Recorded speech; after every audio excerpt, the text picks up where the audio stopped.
Para pemirsa Sutra Channel dimanapun Anda berada, untuk kesempatan kali ini bertemu lagi bersama dengan saya Akram Benu. Tentunya pada kesempatan kali ini dalam acara Sutra Talk Show.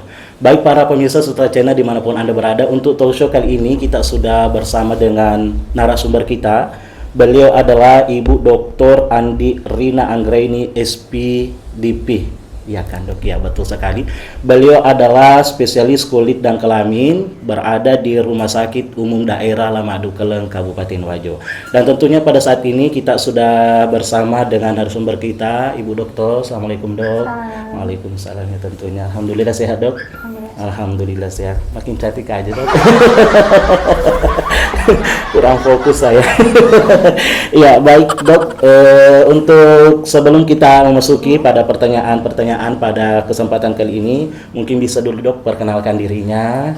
Ya karena tidak menutup kemungkinan mungkin ada warga Kota Sengkang belum mengetahui dokter itu sendiri. Karena untuk saat sekarang ini dok, memang kemarin-kemarin kalau untuk spesialis kulit dan kelamin belum ada di sini.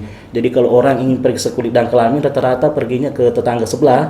Nah, jadi para pemirsa Sutra Channel dimanapun Anda berada, untuk kesempatan kali ini spesialis kulit dan kelamin sudah ada di Rumah Sakit Umum Madu Keleng dan dokternya sudah ada. Silakan dok. Ya. Assalamualaikum warahmatullahi wabarakatuh. Waalaikumsalam. Perkenalkan, saya Dr. Rina Anggraini SPDV atau spesialis dermatovenerologis. Mungkin orang lebih kenalnya sebagai dokter spesialis kulit dan kelamin. Iya. Alhamdulillah Kabupaten Wajo, saya sudah kembali. Dulu saya PNS di sini, sekolah kurang lebih 4 tahun, alhamdulillah, dan lulus Desember 2019 dan mulai bertugas di Rumah Sakit Umum Lamadu Keleng sejak Maret 2020. Seperti itu ya dok? Iya baik. Jadi para pemirsa Sutra Channel dimanapun Anda berada, jadi perlu kita ketahui bahwa spesialis kulit dan kelamin ini bukan identik dengan gatal-gatal saja ya dok. Tidak. Betul sekali. Karena anggapan masyarakat kalau dia gatal-gatal langsung pergi ke ini. Bahkan ada masyarakat, ada orang dok yang menyalartikan itu spesialis kulit dan kelamin diganti menjadi spesialis kate-kate. Jadi bukan itu kepanjangannya dok ya, spesialis SPKK, spesialis kulit dan kelamin, tetapi sekarang sudah berubah menjadi dermatovenerologi atau disingkat menjadi SPDP. Baik Bu Dok, untuk kesempatan kali ini mungkin juga bisa dijelaskan kepada seluruh pemirsa Sutra Channel untuk cara pelayanannya supaya bisa masuk berobat di sini seperti apa dok? Ya, jadi sejak tahun ini Polikulit dan Kelamin RSUD Lamadu Keleng sudah dibuka. Jadi seperti sama saja dengan poli-poli yang lain, ya. Jadi tetap harus mengambil rujukan di puskesmas. Dari puskesmas lalu bisa ke sini. Nah, di sini kita akan melayani setelah dilakukan pendaftaran di bawah.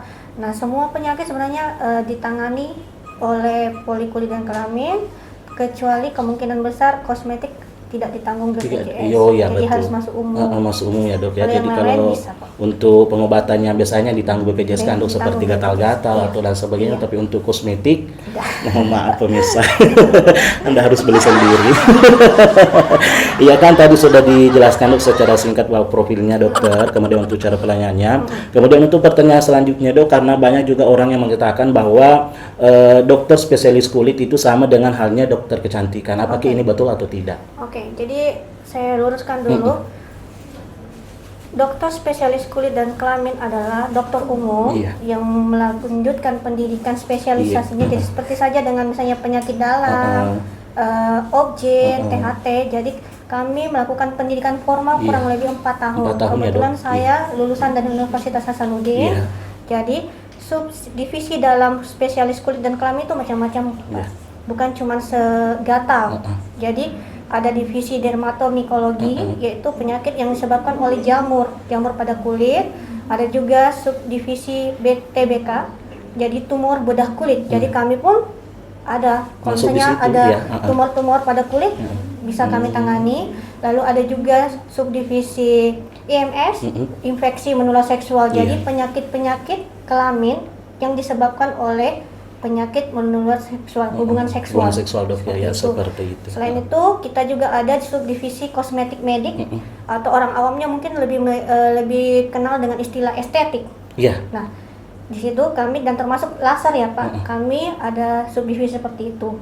Nah, untuk pasien kami melayani pasien dari umur 0 jadi 1 hari misalnya, 1 hari sampai umur lansia geriatri itu kami semua terima. Oh ya, terima semua dok ya, iya. tanpa pengecualian ya. Tanpa pengecualian. Kalau ini kan untuk spesialis kulit dan kelamin, kalau dokter kecantikan dok? Nah, dokter kecantikan sendiri adalah dokter umum yang biasanya kursus. Oh, kursus ya. Atau mengikuti pelatihan seperti itu. Biasanya beberapa bulan atau beberapa minggu seperti itu. Beda sama dengan spesialisasi kami formal, pendidikan formal. Betul sekali. Jadi kita bisa mengambil kesimpulan dok bahwa untuk spesialis kulit dan kelamin dengan dokter kecantikan itu sangat berbeda ya. Kalau kecantikan khusus untuk kecantikan dari luar saja, tapi kalau spesialis kulit dan kelamin ini memang betul dari dalam juga ya dok. Termasuk semua penyakit-penyakit kulit dan kelamin, termasuk perawatan kulit dan kelamin. Iya, perawatan kulit dan kelamin. Iya. Jadi baik para pemirsa Sutra Channel, dari penjelasan Ibu Dokter tadi kita sudah bisa membedakan yang mana dokter kecantikan dan yang mana dokter spesialis kulit dan kelamin. Dan tentunya juga dok, pada kesempatan kali ini yang ingin kita tanyakan bahwa untuk di Wajo ini tidak bisa dipungkiri mungkin banyak yang sudah terkena penyakit kulit. Penyakit kulit yang paling menjamur sekarang yang gatal-gatal ya dok, seperti itu. Iya, keluhan terbanyak sebenarnya yang datang ke polikulit adalah gatal. Gatal, iya. Dan lebih banyak lagi tuh kalau yang saya itu dermatitis, kontak alergi, jadi alergi terhadap sesuatu. Oh ya. Nah, misalnya saya di pasien saya banyak dari daerah Sajuangin, itu biasanya kayaknya sepertinya dia alergi terhadap rumput laut. Paling banyak pasien seperti itu datang. Nah, pasien yang banyak juga itu yang datang dengan keluhan kusta ya, Hansen, biasa juga datang ke sini. Kalau untuk penyakit-penyakit seksual, penyakit infeksi menular seksual tidak bisa ditutup, di wajah juga sudah ada ya. Iya, seperti itu. Iya. Tapi paling banyak sih kontak alergi paling banyak. Iya. Dan tentunya juga mungkin sudah ada yang dalam bahasa Bugisnya arisen ya dok. Arisen itu bahasa kurap ya. Oh itu, kurap arisen. Jamur, kalau bahasa ini jamur. Ya, itu yang semakin digaruk, semakin nyaman, semakin enak. Katanya dok, ada juga orang yang pernah mengatakan bahwa kalau dalam bahasa Bugisnya kalau nak kata sih di bawah Pak Burana, kakang. Tambah nyaman, ya tambah nyaman. Dan tentunya ini semua menjadi sebenarnya problem ya dok ya, karena yang pertama harus menjaga kebersihan. Karena tidak menutup kemungkinan dok, di Wajo ini ada pesantrennya, pondok pesantren Asadia, dan anak-anak di asrama itu hampir setiap asrama itu ada yang penyakit ini dok. Kalau penyakit ini. Nah, yang seperti pesantren atau sekolah-sekolah asrama itu paling sering adalah skabies. Skabies itu adalah penyakit kulit yang disebabkan oleh semacam kayak kutu. Pada tubuh. Dia tidak bisa terlihat, tapi biasanya tuh tidak bisa terlihat tapi bisa dirasakan ya. Bisa dirasakan. Nah, biasanya tuh gatalnya jauh lebih parah pada malam hari. Dan biasanya ya kena satu asrama. Jadi dia makanya itu biasanya kalau untuk yang di asrama kami sarankan pertama ya harus jaga hygiene. Kebersihan tetap. Terus jangan saling tukar-tukar pakaian. Itu sebenarnya dok, penyakit anak asrama seperti itu. Celana mandinya pun satu celana mandi bisa dipakai sampai 10 orang. Oh jangan itu. Jangan kan celana mandi dok, sikat giginya saja satu sikat gigi 5 orang. Harus per orang. Iya, betul, harus per orang, betul sekali dok ya. Jadi tentunya kepada seluruh pemirsa Sutra Channel dimanapun Anda berada, kita sudah mendengar penjelasan dari dokter spesialis kulit pada kesempatan kali ini terkait tentang penyakit-penyakit yang sudah menjadi viral dok ya, utamanya gatal-gatal. Kira-kira apa yang menjadi penyebab sehingga bisa gatal-gatal ini dok? Gatal itu pada tiap orang itu berbeda penyebabnya. Ya bisa saja karena jamur, bisa langsung pada orang tua itu biasanya gatal lebih sering disebabkan karena kulitnya terlalu kering. Nah, selama saya di sini paling banyak itu yang usia-usia senior itu lebih suka mandi air hangat. Sebenarnya padahal ini nggak boleh ya? Nggak boleh. Kenapa? Karena kalau kita mandi air hangat itu kulit jadi kering. Kulit kering, gatal, menggaruk lagi. Yang kedua, untuk yang umur senior itu kami biasa sarankan lebih baik menggunakan sabun bayi. Sabun bayi ya? Kalau misalnya sabun-sabun kecantikan nggak usah ya? Karena udah senior sih. Jadi mereka lebih sering pakai sabun antiseptik.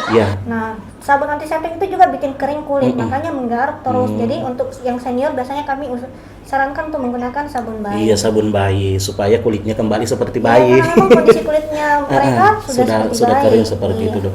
Kemudian untuk pencegahan dari penyakit ini, Dok, kira-kira apa sarannya dari dokter? Apakah harus mengkonsumsi obat atau apakah ada obat herbal semacamnya atau seperti apa? Iya. Untuk obat herbal kami tidak menyarankan, Merekomendasikan, tidak, betul. tidak. Nah, jadi yang pasti personalnya itu edukasi harus tetap jaga kebersihan. Iya, betul sekali. pribadi. Ini yang pertama kan, Dok? Iya, pasti. Menjaga kebersihan. Kayak jangan saling bertukar-tukar pakaian lah, handuk dan Iya, seperti itu. betul sih. Kalau misalnya ada gatal, dan lebih baik ke dokter kulit. Iya, seperti betul. itu. Lebih baik ke dokter Karena kulit. tidak semua penyakit kulit itu obatnya sama.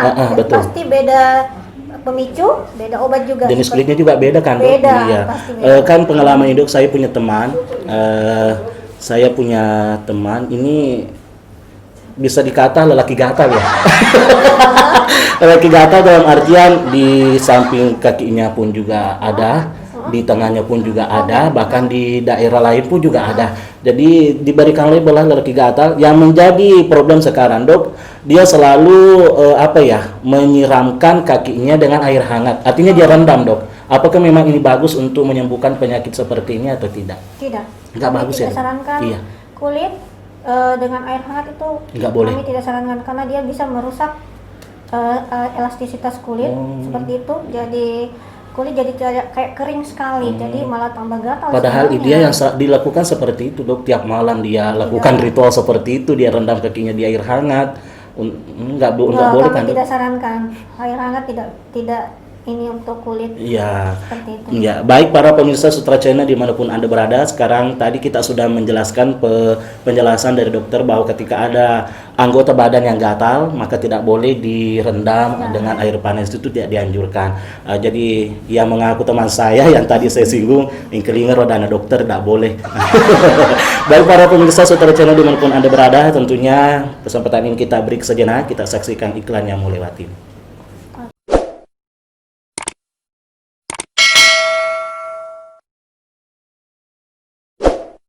Baik para pemirsa Sutra Channel dimanapun Anda berada, kembali lagi bersama dengan saya Akram Banu, tentunya dalam acara Talk Show bersama Dr. Andi Irina Anggreni SPDP. Iya, Masya Allah ya, dokternya cantik sekali. Baik Dok, kita lanjutkan saja kepada perbincangan kita untuk kesempatan kali ini. Yang ingin saya tanyakan lagi, Dok, tentang ini perawatan wajah. Kadang kan ada orang yang mengatakan bahwa kalau ingin cantik harus putih dulu. Apakah ini selaras dengan pernyataan dokter atau bagaimana? Ya, ada yang harus kita luruskan di sini. Jadi kita harus mengubah mindset dari masyarakat kita bahwa kulit cantik itu harus putih. Ya, betul. Tidak harus putih. Tidak harus putih. Jadi kulit yang cantik itu adalah kulit yang sehat. Kulit yang sehat yang kayak gimana?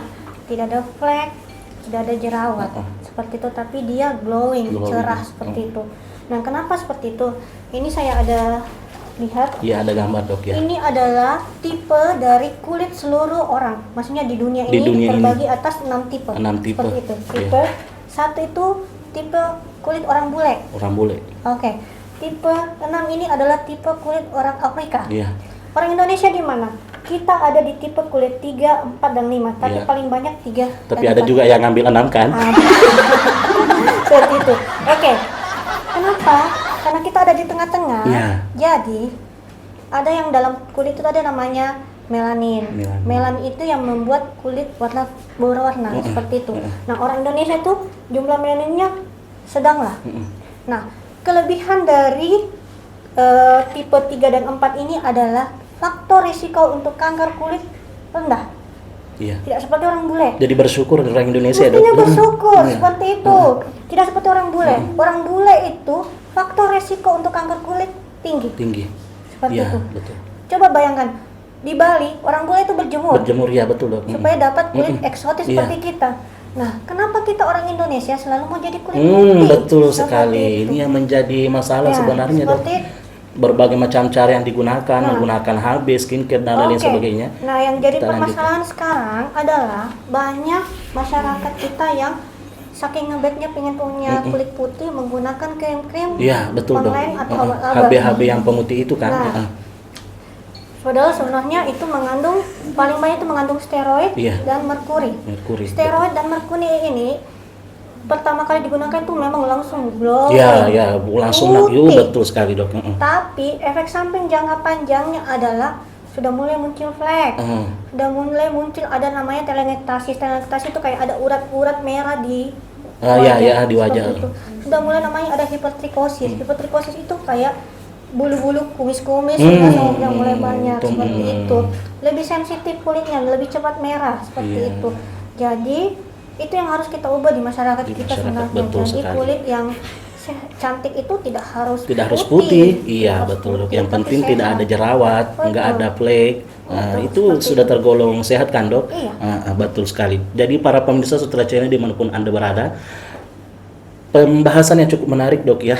Artinya putih tidak identik dengan cantik. Kulit putih tidak mesti harus kulit cantik tidak mesti harus putih. Itu maksud saya tadi. Jadi kan sekarang dok yang marak itu yang penggunaan HB, yang hembody itu yang putih, bahkan saking putihnya, nah coba boleh dok, kira-kira ini yang sangat berbahaya kan dok? Itu hembody saya sudah berapa pasien di sini menggunakan hembody racikan. Oh sudah ada dok ya? Sudah banyak. Nah yang dicampurkan masalahnya dalam hembody racikan itu adalah steroid lagi.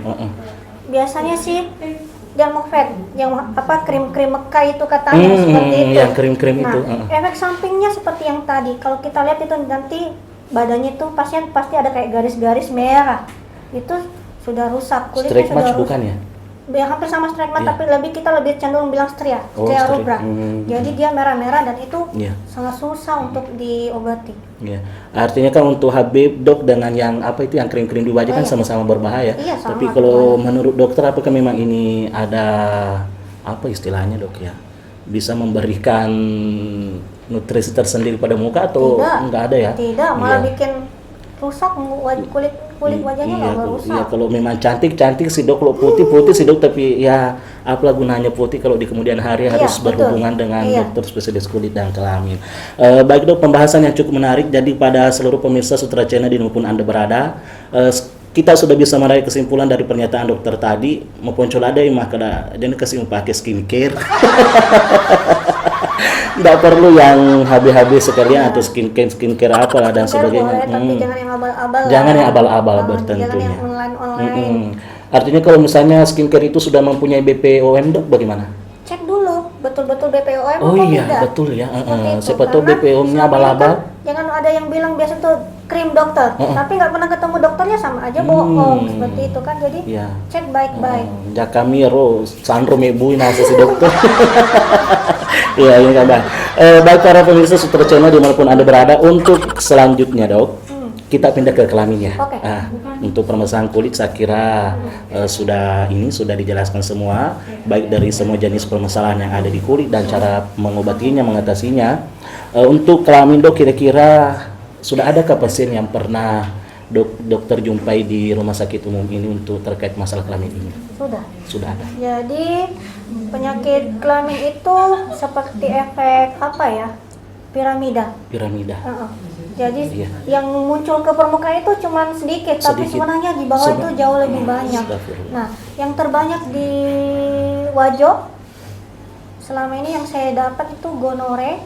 Gonore itu apa dok? Gonore itu kalau gambaran klinisnya itu ada yang dibilang keluar nanah cairan pada pria. Dia pria. Keluar nanah di anunya kan? Iya di itunya kan? Iya, pada pagi hari biasanya. Oh di pagi hari? Setiap saat sih, tapi biasanya pada pagi hari itu lebih banyak. Banyak. Itu. Warnanya bisa putih. Ini gonorrhea ya? Gonorrhea. Kalau sifilis bedanya itu biasanya ada luka di pas ininya ya. Luka, tapi dia pasien tidak akan rasakan nyeri. Nah, biasanya akan sembuh sendiri. Sembuh dengan sendirinya. Tapi kalau sudah sembuh ya, dia akan masuk ke stadium 2. Nah, stadium 2 itu akan ada gambaran di tempat lain selain penis. Misalnya di tangan, di kaki akan bentuk bercak-bercak merah. Oh, seperti itu dok. Jadi ini untuk gonorrhea dengan sifilis dok, di yang umur berapa yang bisa? Semua bisa kena. Semua umur bisa kena ya? Selama pasien ada nakal ceritanya. Iya, nakal, yang keliru nakal, jangan. Artinya dia memiliki riwayat hubungan seksual di luar dari istri. Iya. bisa kena. Bisa kena ya. Iya. Apalagi yang remaja-remaja sekarang dok ya. Mungkin bisa diedukasi pada remaja-remaja yang ada di Sengkang. Oke, jadi ya seperti kita ketahui bahwa penyakit menular seksual paling banyak di Sengkang itu adalah kemungkinan sifilis dan Iya. gonore. Jadi saya mohon untuk adik-adik ya jangan bermain di luar dari pada saat ada akad nikah seperti itu, karena ingat masa depannya bagaimana, jangan sampai rusak Iya, betul gara-gara sekali. Karena cuman sekarang memang enakan. yang marak seperti itu dok ya. Kalau dalam bahasa Bugisnya Andreolo baca doa mondri. Mandri memang nih, apa mana mau baca doa huruf-huruf nih, mandri apa makonya ya, tak balik kan mestinya harus melalui dengan tuntunan Iya, Islam ya, betul. seperti itu dok. Baik, para pemirsa Sutra Channel dimanapun anda berada, untuk selanjutnya kita beri sejenak, kita saksikan iklan yang mau lewat.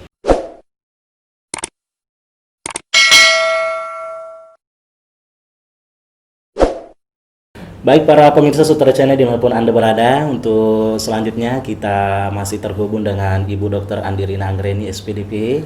Ya, dan tentunya perbincangan yang cukup menarik dok ya, luar biasa, mulai dari semua permasalahan yang ada di kulit sampai di kelamin. Tapi untuk kesempatan kali ini dok, kita ingin memperjelas kembali kepada seluruh masyarakat pemirsa Sutra Channel bahwa bukan hanya yang ada di Indonesia, tapi mungkin ada yang ada di luar negeri sana, yang warga Indonesia maksud saya. Dalam ini kan luar biasa anime masyarakat sekarang dok, luar biasa untuk ingin menjadikan kulitnya glowing dan putih, sehingga menghalalkan segala cara memakai skincare yang saya rasa memang ini cukup sangat berbahaya dok ya. Bahkan pernah saya dengar ada skincare yang harganya ratusan ribu rupiah, bahkan hampir 1 juta, dan ternyata kalau dilihat dari isinya ini mengandung merkurin semua dok ya. Merkurin. Kira-kira tanggapan dokter ini seperti Ya, apa? jadi saya hanya berharap dengan adanya ini, Iya. channel ini saya bisa mengedukasi kepada masyarakat wajah untuk lebih berpikir dengan menggunakan logika lah, Iya, seperti betul. itu. Jadi tidak harus skincare itu mahal sampai ratusan sampai jutaan, tapi isinya wow, Iya. begitu merusak. Ngeri ya, ngeri, betul. Jadi lebih baik menggunakan skincare yang betul-betul masyarakat tahu siapa yang racik, bisa di follow up oleh dokternya, seperti betul. itu. Jadi kalau misalnya ada efek samping atau ada keluhan, kita Kita bisa bisa langsung ke dokter. iya, ke dokternya seperti betul itu. sekali. Terima kasih atas perhatiannya dan mohon maaf atas segala kekurangan. Lebih dan kurangnya mohon dimaafkan. Assalamualaikum warahmatullahi wabarakatuh.